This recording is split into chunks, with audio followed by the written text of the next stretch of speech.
Welcome to Between the Sheets, the podcast where we're going to cover a variety of topics related to sexual health and wellness. I'm Dr. Stephanie Zwonitzer, your host.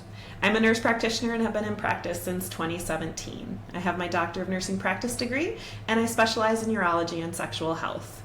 I am so excited to explore all of the various topics related to sexual health and wellness with you in a fun, spicy, educational, and non-judgmental manner. So come on, let's get between the sheets. Hey, welcome back to Between the Sheets. I have Donna White with us today. She is the hormone authority, and I am very excited to have her on today. And we're going to talk about her new book, The Hormone Makeover, as well as just how we can help other women going through perimenopause and menopause, and really kind of busting through some of these myths and lies that we've been told over the years and getting our ladies on the best treatment that they can so that they can feel their best. Welcome, Donna. Thank you so much for being here. Thank you, Stephanie. I appreciate you having me. I'm looking forward to sharing some things with your audience that will help them. And by the way, I really like your podcast. I mean, Between the Sheets and what you're doing is so helpful to women. So I appreciate your work. Thank you. Absolutely. I have a lot of fun with it. So it's been a fun adventure. So tell me how, I know that you've been in hormones for years and years, and you have this training academy for providers like myself to learn more. But how did the hormone makeover and, kind of getting it more to the public come about? Well, because I'm on the same mission you're on, I think we want women to understand what happens to their hormones, what goes wrong, and then what to do about it, how we can overcome some of these frustrating issues and challenges we have as women, whether it's premenstrually or perimenopausally or as we go through menopause. Women need this information, and it's overdue. The time is come that we need to get this information out. So that is why, because women are looking for it, and as well, providers are as well. They want to learn how to help women get their hormones in balance, whether it is for our health or aging or weight or any of the symptoms, hormone balance, which we can talk about, but it's about empowering women so that, menopause is something to be celebrated, not something to be dreaded or suffer with. Yeah, and it's so interesting because, my mom is obviously a couple generations ahead of me, and she was going through issues with menopause and life changes during the time that the Women's Health Initiative came out and said, hold the phone, stop the estrogen, you're all going to get breast cancer. And we have since learned that that is not true. And so I just watched her journey and how much she had to go through things. And luckily for her, she was not, someone who had horrible side effects, but still, I think there's so many ways she could have benefited from it. And I'm in perimenopause, so I want to benefit from it. So talk me through, what are the major hormones that we're looking at? Well, I'm so glad that you brought up this point, Stephanie. Hormones are confusing. You just bring up the word hormones and people think, oh, hormones cause breast cancer or hormones cause heart disease. And honestly, far too many providers are still saying, oh, you can't take hormones because you'll get, that increases your risk of breast cancer. When at this point in time in history, research has shown that that is not the case. And you brought up the study that really started things heading in the wrong direction. Yes. It's left people like your mother struggling and suffering. So that study that came out in 2002 was the Women's Health Initiative, and it did find that the women taking those type of hormones, which was estrogen from pregnant mare's urine and synthetic progesterone, when they took those two hormones, there was an increased risk of heart disease, breast cancer. But that's the point. That was non-bioidentical hormones. That was horse estrogen and synthetic progesterone. And then when even the original researchers that did that study went back and looked at it 18, 19 years later, they found, hey, wait a minute, estrogen doesn't cause breast cancer. In fact, it reduces the risk of breast cancer, reduces the risk of breast cancer by 23%. And what we know also is if women have taken hormone replacement and then get breast cancer, they have a 44% less risk of dying from it. Wow. Other studies corroborate this as well. Estrogen does not cause breast cancer. Now, there are causes of breast cancer, as we know, but estrogen isn't one of them. And if we look at it hormone by hormone, because that was your original question, sorry, I took the long way around. Oh, that's okay. Because you brought up so many good points. I just couldn't. I did my research. I read your book. And I'm sure you know most of this anyways. And I'm sure your audience is very savvy because they listen to you. So if we break it down by hormone, so estrogen, and we can talk about each hormone in relationship to libido if we want to. Yes. Anyway, so the estrogen we know doesn't cause, from studies, and anything that I share, I always have to base it on studies. I'm very, very, very particular about that. So estrogen doesn't increase the risk of breast cancer. It's actually protective. Progesterone helps reduce the risk of breast cancer, and so does testosterone for women. We need testosterone too, which yes, we do. Some studies are showing that testosterone can reduce the risk of breast cancer by as much as 40%. So what we're talking about here, when I'm and you and I are talking about hormones, we are not talking about what I refer to as non-bioidentical hormones. And there's so much confusion about that. What kind of hormone? What hormones are you talking about? I'm not talking about those. I'm not excited about using those. I'm excited about bioidentical hormones, because when it comes to hormones, we want to take the safer, healthier versions of them. So if we could just clarify that, I think it's kind of important. So bioidentical hormones are human identical. They're exact replicas of the hormones our bodies should be making, used to make, that we need. So they're exactly the same. They're not synthetic. They're not animal derived. They're human identical. And this term bioidentical, it's not an official medical term, but we use that to distinguish between what kind of hormones they are. They're exactly like our hormones. So what you do is you find out, through proper testing, which hormone you might be low in, and replace what you need to the amount that you need. And that's where you get the benefits of balanced hormones. And in a quick nutshell, when women, what we know from decades of research on biologically identical hormones is that women on hormones have less heart disease, less AFib, less, cardiovascular disease. They have less breast cancer. Women on hormones live longer. They have less risk of osteoporosis. They have less risk of cognitive decline and Alzheimer's. They have better quality of life. And this is really cool too. Women on hormones look younger. Women Love with that. I know. Why not? Sign me up. This way as long as I can. So women on they have better quality of life, better sexual function, better sleep. So women, hormones aren't something to be afraid of. They're something to be understood. So thank you for allowing me to talk about it, and all the other episodes where you've had people explain that to women. Hormones aren't scary. We're supposed to have normal levels and protected if we do have normal levels. I think one of the things that I've learned about the menopause and the hormone shifts that was striking to me was the correlation with Alzheimer's. I did not know that was such a correlation prior to kind of learning more about the hormones and menopause. And I mean, you had talked about it in your book too, but just the link of having appropriate amounts of estrogen in your body and how much that benefits your brain. Oh, it does. And think about, you and I we're trying to talk to women here. How many times women go to their provider like, I think I have Alzheimer's. No, you just don't have any brain, estrogen to your brain, because every single, brain function requires estrogen.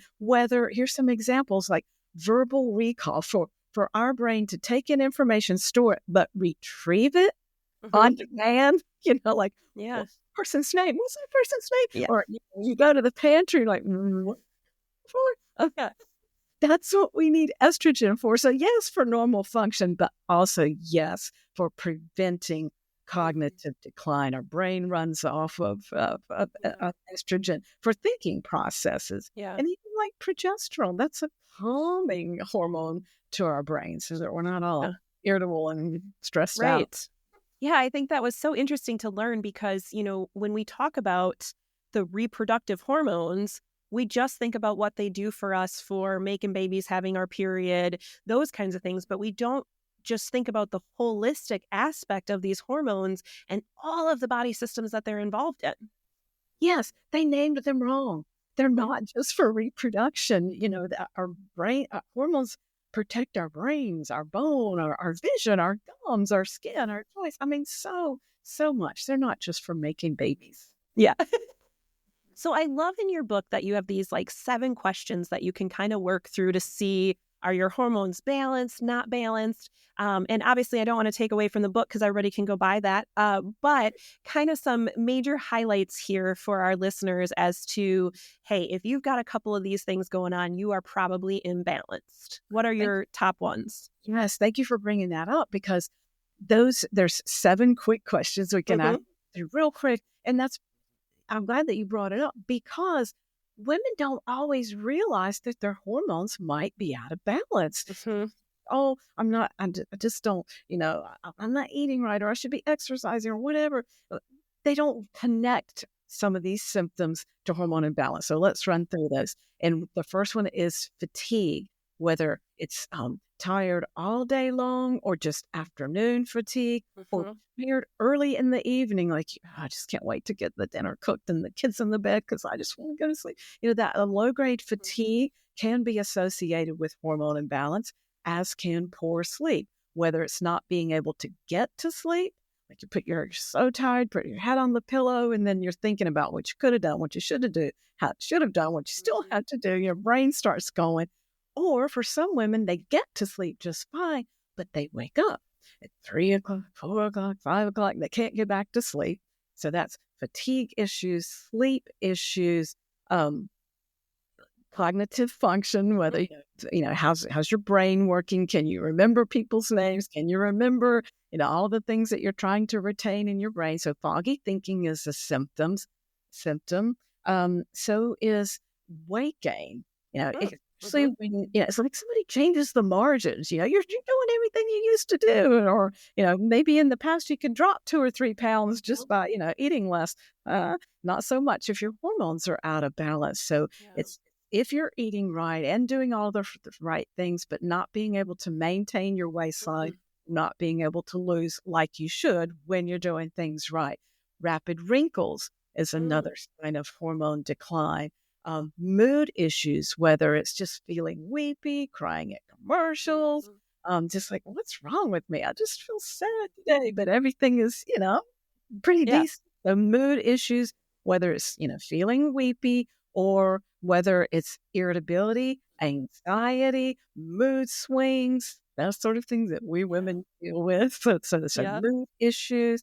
And then, of course, the menopausal hot flashes, vaginal dryness. Most women kind of think about hormones with that, or PMS, If it's PMS 365 days a year, that's not PMS. If it's right before your period, you want to just rip somebody's head off. Hormonal. Hormonal. So with some clues right there. And of course you need proper and thorough testing, but that may give some of the listeners some ideas of whether or not maybe I should hormones checked. Absolutely. How about at night when I don't want to be touched, and when you touch me, it makes me very irritable? Because I'm sure my boyfriend would love me to ask this question. Is that hormone or is that just Stephanie? Oh, I don't know about that.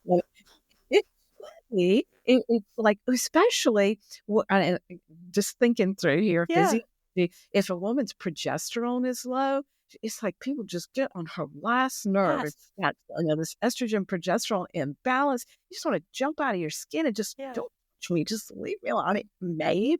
I don't know. Yeah, it's just so funny because I can be fine with being touched throughout the day. But man, when I lay in bed, hands off, man, like I am ready to go to sleep and do not touch me.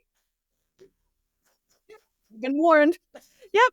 Yep. That's what I said. I'm like, I told you. So getting back to the ladies and their hormones. So, okay, so we have done these 7 questions. We think there's some things that are off. What are we going to go get tested for?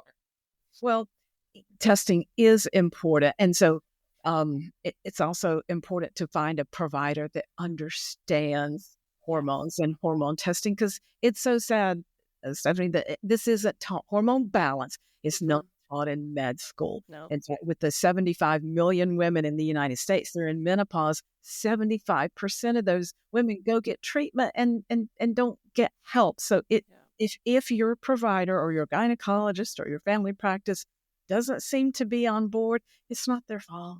They just weren't trained. They have to, for a doctor to, or nurse practitioner, PA, whatever, if they want to go and learn about hormones, hormone balance, how to help, women in PMS with PMS or menopause, then they need to go get specialized training. Mm-hmm. But then they would, if you're a patient and you want to have your hormones checked, you do want to have your estrogen, progesterone, testosterone, your adrenal hormones, thyroid hormones, and blood sugar, insulin, fasting insulin, all these aspects. For all, you need a comprehensive evaluation. You talked about estrogen, progesterone, testosterone being the reproductive hormones, and they are considered that. But these hormones, whether it be those or the adrenal hormones or the thyroid hormones or our blood sugar, they all work together or interfere or interact. So we want testing to look at a very broad view of every angle of our hormones. So then we can really figure out, hey, is it my stress hormones that are out of balance? Throwing my sex hormones out of balance, because we've all heard that word cortisol. Yep. It is considered the stress hormone. Well, that will certainly inhibit your libido, but it will block all of your other hormones. So we can't just have this very narrow tunnel vision of just about estrogen and progesterone and testosterone. We need to look at all of the hormones. Yeah. And is testing once enough, or should you be getting it a few times so that you can kind of get an average? Well, that is a good question. So initially, baseline labs are very important. And if a woman is still having her cycle, then it needs to be done on day 19, 20, or 21. It's a certain point of the menstrual cycle that we need to test to see how the hormones are lining up. And day 1 is considered the first day that you see blood flow, and that's how you count that. But to your point, we need a baseline level, but a very well-trained provider will also look at symptoms, because you're right. If you went and had your hormones tested tomorrow, that's tomorrow. That's a snapshot in time. So a seasoned provider is going to look at all your symptoms, and it's going to pay to, okay, this is what she made this day. Now let's put together the picture. But for the purposes of our conversation, you need baseline testing if you're not on any hormones. And then, you take whichever hormones or whatever is needed to get hormones or, in balance. If you make too cortisol, there's not really a prescription. There's other protocols and supplements. Yeah. You start your treatment plan, and then you do need to repeat hormone tests in about 3 months to know whether you're being dosed properly, or how, is this treatment plan working, or does it need to be adjusted? And from there on out, typically repeat testing anywhere from 3 months to 6 months to monitor, because you do have to monitor. It's not a one-time test. It's and we go through life changes, or we gain weight, or we lose weight, or more stress, whatever. Changes happen. And so you do need to continue to monitor hormone levels. Yeah. It's interesting because I treat men for hypogonadism frequently. I'm just learning more about the female side of things, because you're right, it's not taught to us.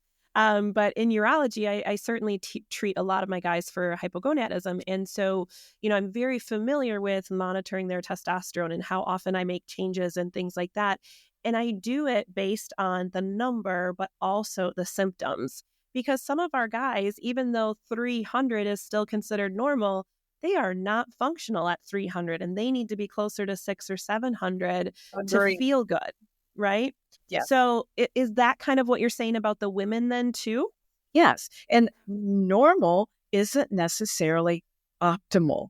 So Mm, when there's a which, for the yeah. listeners, she's talking about reference ranges. So the lab will give you a reference range, like, estrogen should be here and here. It should fall between whatever number and other number, a top number and a bottom number. And if you make just the bottom end, oh, you're technically normal according to the lab, but not necessarily from an optimal Yeah. standpoint. So normal versus optimal. Well, Yeah. I don't want to have just enough of something to be alive. I want to feel good, Right. Right.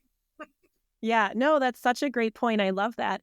And I think too, especially because as of right now, hormone therapy is not necessarily always covered by insurance. And so there's a little bit more wiggle room with that. Whereas, my guys who want to have their testosterone covered by insurance, if we're not hitting that below 300, then they're paying out of pocket. And so then I have to kind of negotiate those conversations with them too. Like, hey, first of all, testosterone is not expensive, but it's also, like you're saying, like that optimization. It's not just, okay, well, you're normal, but that might not be your normal. That's not optimized. I love that take on it.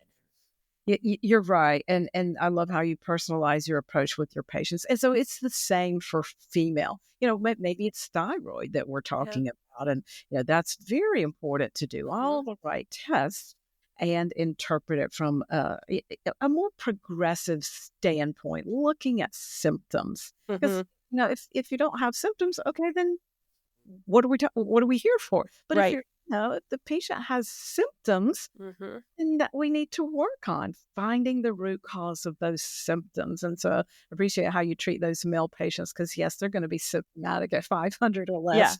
Yeah, absolutely. So for our ladies here, we've done the tests, they have the symptoms, they're on the lower side of normal or they're low. What are their options for replacement therapy? Well, I prefer bioidentical versions of Mm-hmm. hormones because that's where we feel like we have the best data for safety. Or again, they're exactly the same hormones as we're supposed to have anyways, as Mm-hmm. opposed to an animal version or a synthetic version. Because when you put like a hormone that's non-bioidentical into your body, you're going to have side effects. They Mm-hmm. just work the same. So when it comes to bioidentical hormones, then it can get even more nuanced because there are injections, there's pellets, there's creams, there's patches, there's pills. So there's a variety of different ways that you can get these hormones. They are by prescription for the Mm-hmm. most. You do need to get them from your provider. But when it comes here's where dosing forms vary, but Mm-hmm. here's critical points to remember. We never want to use oral or by pill, Yep. by now, estrogen. We Okay. want to use topical, whether it's Mm-hmm. vaginal or a pellet or a vaginal patch. We never want to swallow estrogen. Okay. So oral estrogen increases the risk for blood clots, even if it's bioidentical. So we want to avoid oral estrogen and oral testosterone. Okay. From there, if we're using progesterone, oral progesterone's fine. It's great for Okay. sleep or DHEA. Those are okay orally, but just two critical points for everybody to remember: no oral estrogen and no oral testosterone. Now, Okay. take them in a different form.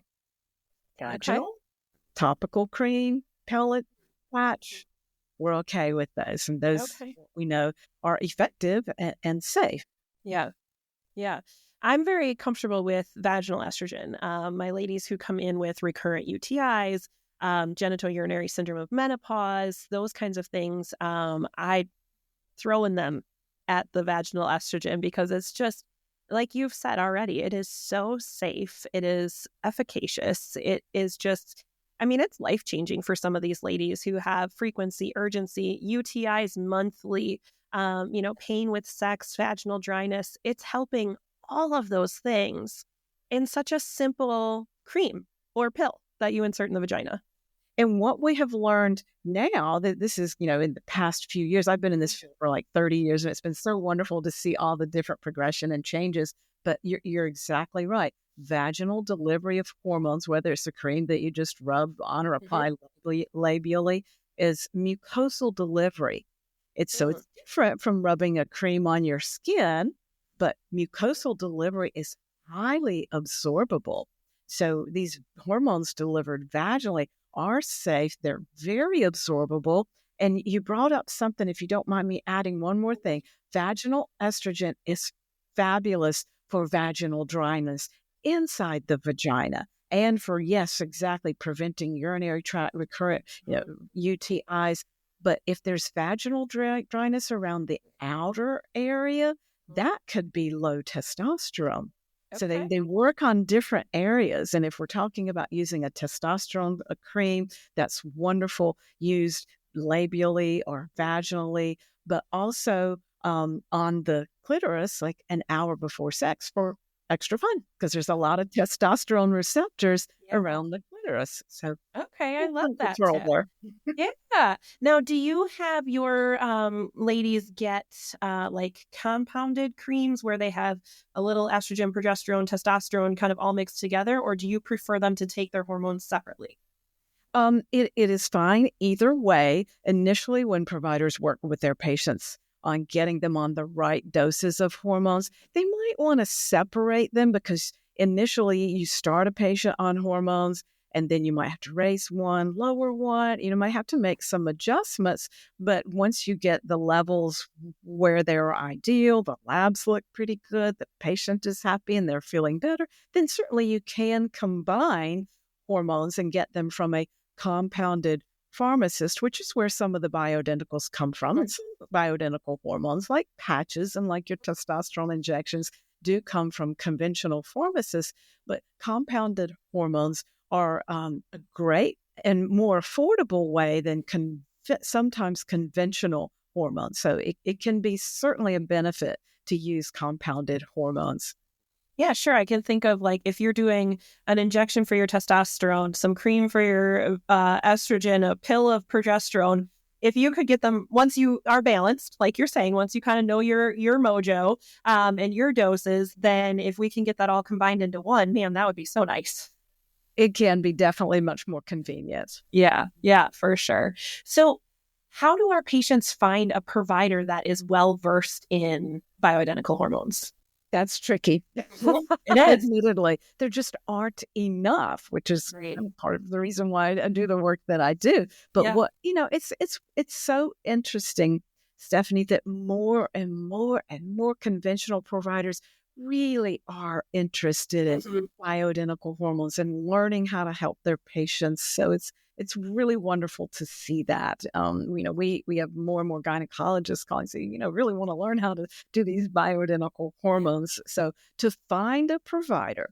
So there are, I do have a listing on my websites, but if you're looking for one, if you're looking online in your area, you're going to look up BHRT providers. And then there's some real important tips here.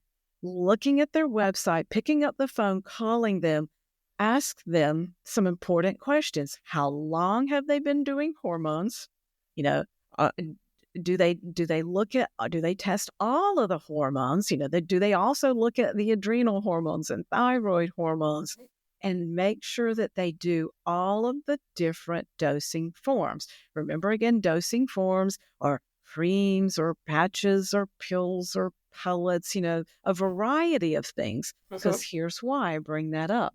There are some practices that only have gone to learn how to do hormone pellets.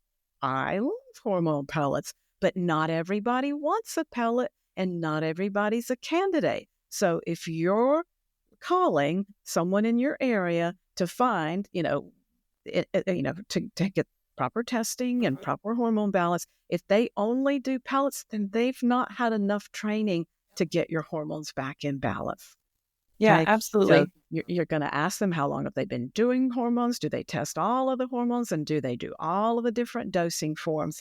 Now, you brought up compounding pharmacists. So if you're in an area in a city, another way is to find a doctor is to call the compounding pharmacist and say, who's doing hormones? Let's say we're in Yeah. Atlanta. Who's doing hormones near me in Atlanta? They know because they get the prescriptions, and they also have some clue as to, do those patients really like that? Right. The women love this doctor. Oh, go see this one. So that's one inside way to find Great tip. a hormone provider as well. Yeah.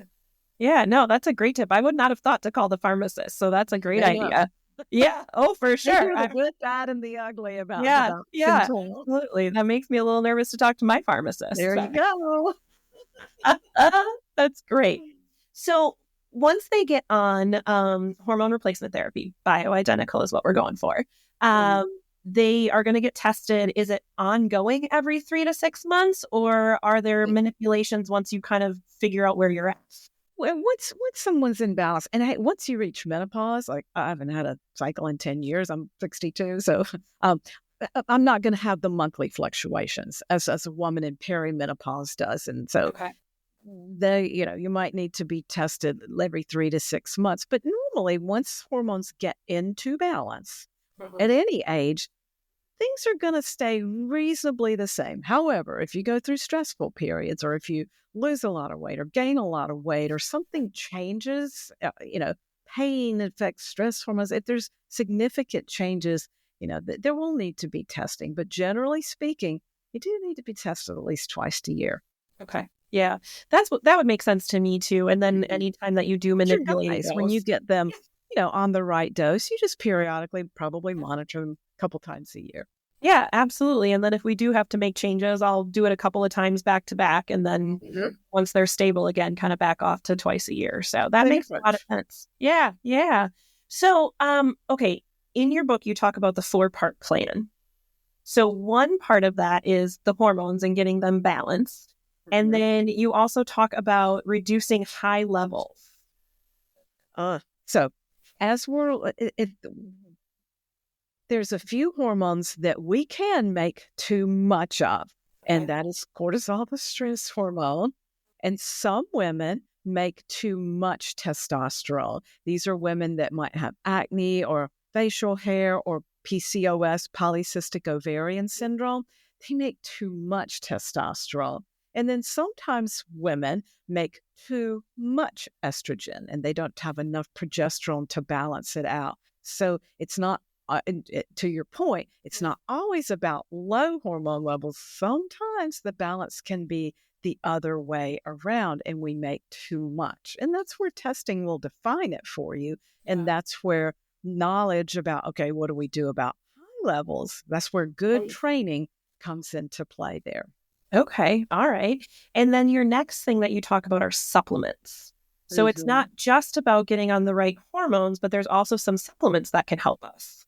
That is exactly right. So the goal is balanced hormones, whether it be stress hormones, these, reproductive sex hormones, or blood sugar or thyroid. The goal is balanced or optimal levels, because that's when you're protecting your health long term, and that's when you're alleviating symptoms. So that's where we want to get.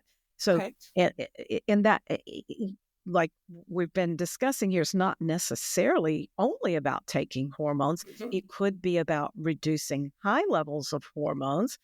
And so here's where supplements, dietary, and lifestyle changes come into play as well. So there's certain supplements are needed to support the adrenals if we're overly stressed, or certain supplements help with lowering excess testosterone in women if that's their issue. And then supplements in general support hormones, our body being able to use hormones. Like hormones work in a receptor, kind of like how a key works in a lock. So we need basic nutrients like zinc and B vitamins, all of the right nutrients for us to use the hormones that we're making or absorbing. So supplements and good diet is very critical.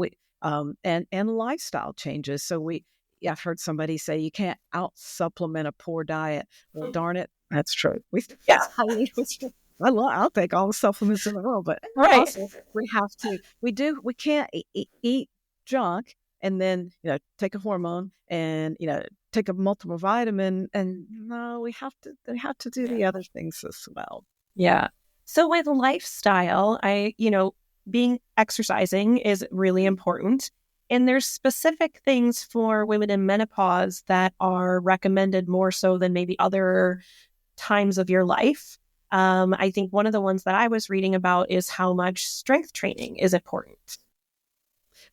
Agreed, because, women lose muscle, and unfortunately, most of us have sedentary type, jobs where we're sitting too much. So yes, strength training is so important. And so is testosterone to help maintain muscle mass as we age. And not just testosterone, it's about eating enough protein. Unfortunately, far too many people will just grab carbs and, and maybe some vegetables, but not getting enough protein to maintain muscle mass and grow hair and bone density and so forth. So Right.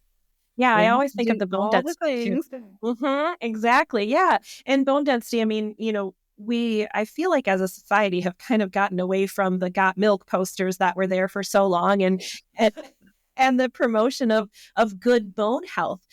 But it is imperative because as you and I both know, for a fall for an older person can be the start of their decline.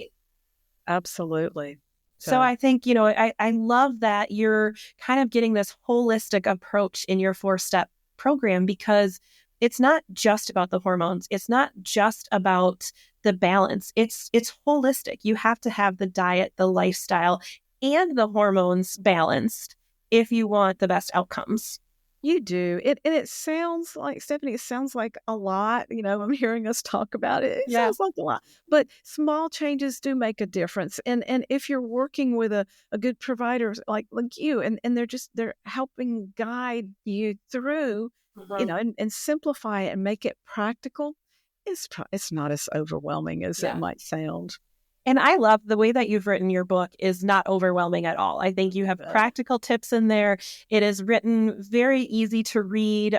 It's quick. It's not even a long read. So you can get through it in a weekend and start preparing for Monday and your lifestyle changes, even if you haven't gotten into your provider to have everything checked yet. So I really appreciate your take on this. So because this is a Between the Sheets podcast, what are some things specifically for women who part of their hormone imbalance is decreased libido and, difficulty achieving the orgasm? What are some things maybe specifically they can do in relationship to their sexual health? Well, I'm glad we got to have a little time for this too, because it is important. It's a part of our quality of life. It is. So when we're talking about sex drive and libido, there's different components, right? There's desire, there's satisfaction, there's function. I've heard it called that there's the can do and the want to. Some of us want to, but then in the moment, or there's like, I don't even want to, Right. So there's these different aspects of, we're complicated. I mean, your male patients, they're so easy. They are. But as women, we are complex creatures. But what we know about hormones, again, now I'm drawing from research. So what does research say?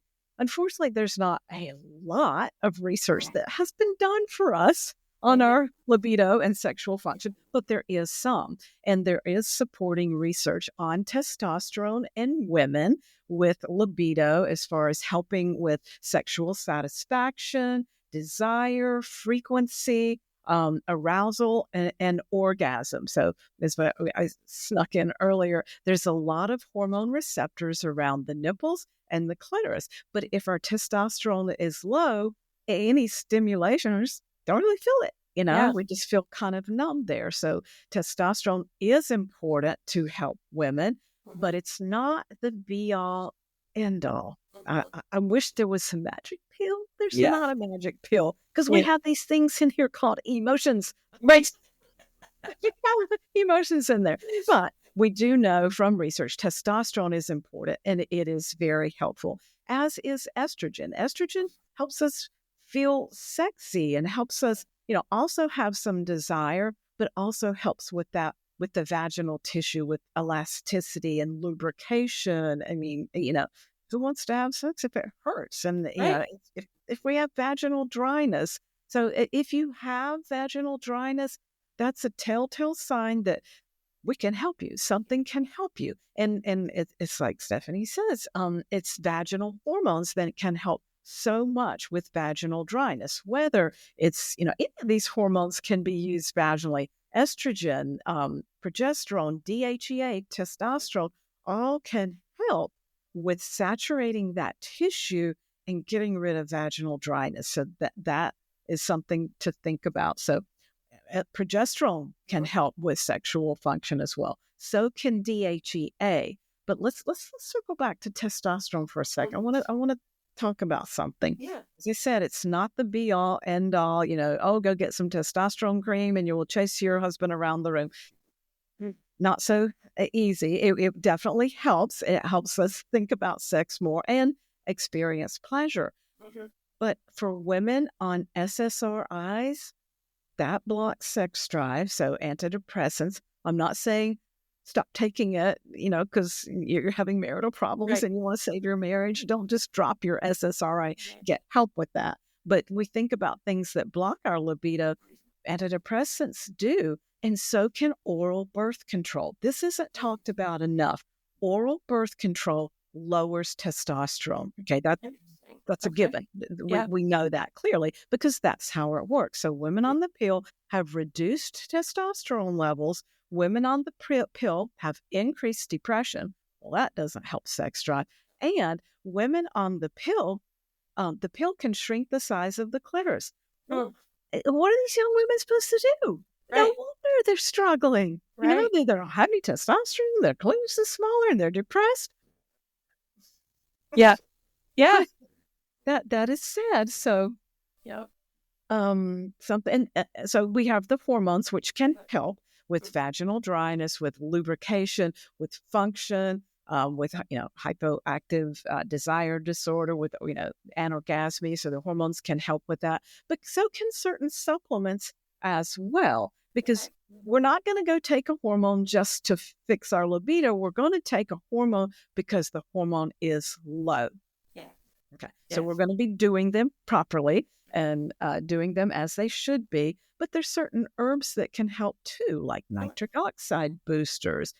There's some herbs like Damiana, Maca, Afron, Tribulus. There's combinations. Those can help women as well if they're struggling with low libido or poor sexual function. But I really appreciate that these women struggling with this could find a caring provider that can really work through it and help these patients, because something's going on, especially if they maybe in their younger years they had a normal libido and then it just one lady told me my sex drive just drove off. If you used to have one and you don't, then that's a clue. But if you that could be helped again. And if you never had a good libido, maybe there's something that some of the sex therapists can do to help. And by all means, yes, get hormones and everything, maybe neurotransmitters and nutrients, look at all of the angles. But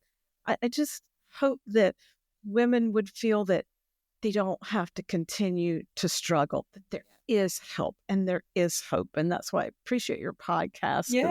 Women need help and they need to know that there's something that they can do. They just need to know what to do. Yeah, and that it's okay to talk to us about it. Yes. Please come tell me your problems. And even if I can't help, I can get you maybe to somebody who can. And hopefully I will be going through the bioidentical hormone training so that I can help more often. But I send patients to pelvic floor physical therapy, sex therapy. I get them on their vaginal estrogen. We talk through a lot of these because it is multifactorial. For sure. Yeah, absolutely. So, no, I really think that, for so long, it was just, well, deal with it. This is just a part of your life. You're going to go through this. Yeah. But we live half of our life after menopause. Those days have gone. Yeah. I'm going to live the second half of my life real good. Yeah. Well, the days of no information and not being able to talk about these things, those are gone. Women are talking. They're asking. There's people like you. We're getting the information out. So those days are gone of nobody knowing what to do and this be all hush-hush. you know. Yeah, absolutely. And I'm so grateful for that. And I love how long you've been in this and doing it. I was so surprised that, some of this research has been coming out since the 1970s, because you really hadn't heard about it until more recently, other than the Women's Health Initiative that everyone heard about, unfortunately. But no, I just think that this is such a fantastic topic. I love that this is your life's work, and that you not only help the women, but you also help us as providers. You have a training academy. I do. We have a training academy that at this point now we've served well over 4 countries. So we train medical providers in how to prescribe bioidentical hormones and get hormones back into balance, and the supplements and the things that that are necessary to help patients. And we certify them and give them a very thorough training. Yeah, I love that. I love that because, like we mentioned earlier, it's not taught in med school. It wasn't taught in my nurse practitioner program. So certainly something that the education side of things is lacking for providers as well. So I love that you have that. I am very excited about your book, and I have been following you for a while now. So I'm excited to share this with my patients and our listeners. And in the show notes, I'll go ahead and put links so that people can find you and your book. And I just thank you so much for being on here. This was such a wonderful discussion. The honor was mine. Thank you. Absolutely. Well, everybody, I hope you get your hormones checked out and balanced and have a good libido. And I'll see you next time on Between the Sheets. Thank you. Thank you for listening and spending time with me today. You can catch new episodes of Between the Sheets every Wednesday. Because what better way to add some spice to your life than to have a new podcast on Hump Day? We will continue to explore common, uncommon, and taboo topics related to sexual health and wellness. Please send any comments, questions, or stories to podcastbetweenthesheets@gmail.com. That's all one word, podcastbetweenthesheets@gmail.com. Have a great day. And remember how important it is to discuss these topics with your friends, your family, and of course your partners. In fact, you can like, follow, and share this podcast so they can see it too. See you next time for more sexual health topics Between the Sheets.